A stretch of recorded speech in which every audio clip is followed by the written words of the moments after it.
माननीय प्रधानमंत्री जी यहां केवल कमल खिलारे नहीं, सपाइयों और बसपाइयों की जमानत जब्त कराने के लिए आए हैं। इतनी तेजी से नारा लगना चाहिए।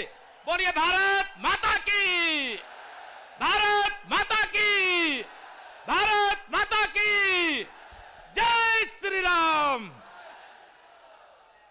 भारत के यशस्वी प्रधानमंत्री, विश्व के सबसे शक्तिशाली नेता, जिनका प्रधानमंत्री बनने के बाद प्रयाग की पावन धरती पर और मैं कहूं कि मेरे संसदीय क्षेत्र में दूसरी बार आगमन हुआ है, ऐसे आदरणीय श्रद्धेय गरीबों के मसीहा माननीय श्री नरेंद्र मोदी जी का मैं हृदय से प्रयाग की ओर से, उत्तर प्रदेश की ओर से हार्दिक स्वागत एवं अभिनंदन करता हूं।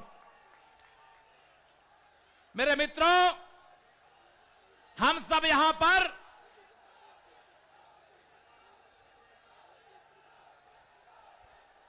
भारत माता की, हम सब यहां पर 23 तारीख को होने वाले मतदान के माध्यम से उत्तर प्रदेश के अंदर व्याप्त गुंडा राज का अंत करने के लिए तैयार बैठे हैं।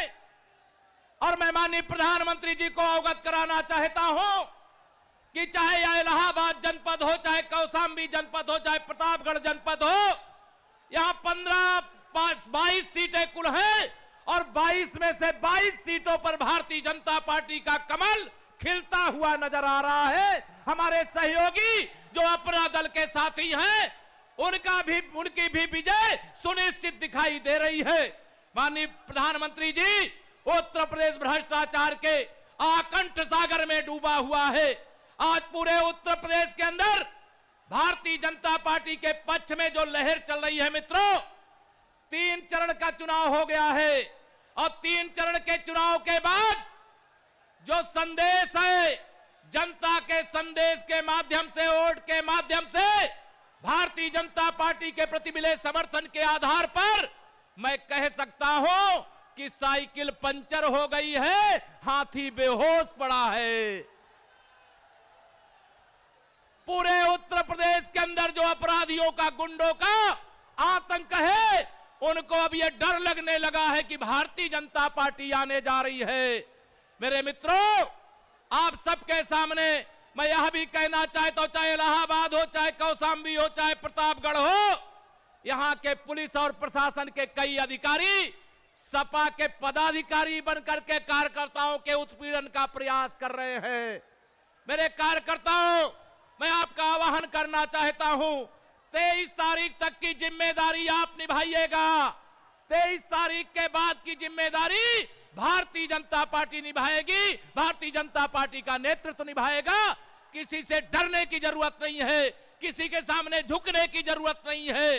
बूथ कब्जा करके, जिन लोगों ने बूथ पर कब्जा करके अब तक सफलता अर्जित की है, उनको यह पता चल गया है कि अब भारतीय जनता पार्टी के पक्ष में जनता जनार्दन जिस तरह से खड़ी हो गई है, अब उनकी दाल गलने वाली नहीं है। मेरे मंच के अंदर भारतीय जनता पार्टी के हमारे इलाहाबाद, कौशाम्बी और प्रतापगढ़ के प्रत्याशी विराजमान हैं।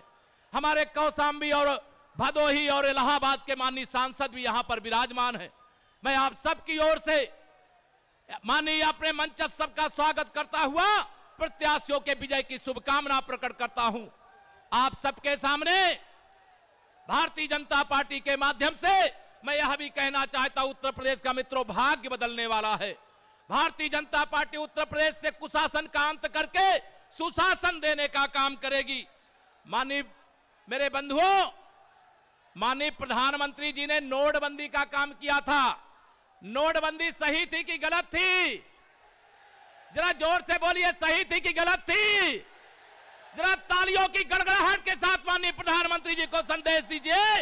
माननीय प्रधानमंत्री जी, आप बेईमानी के खिलाफ, भ्रष्टाचार के खिलाफ, काले धन के खिलाफ जो निर्णय लिया है, एक एक गरीब जनता आपके साथ है। मेरी माताएं बहनें आपको आशीर्वाद दे रही हैं।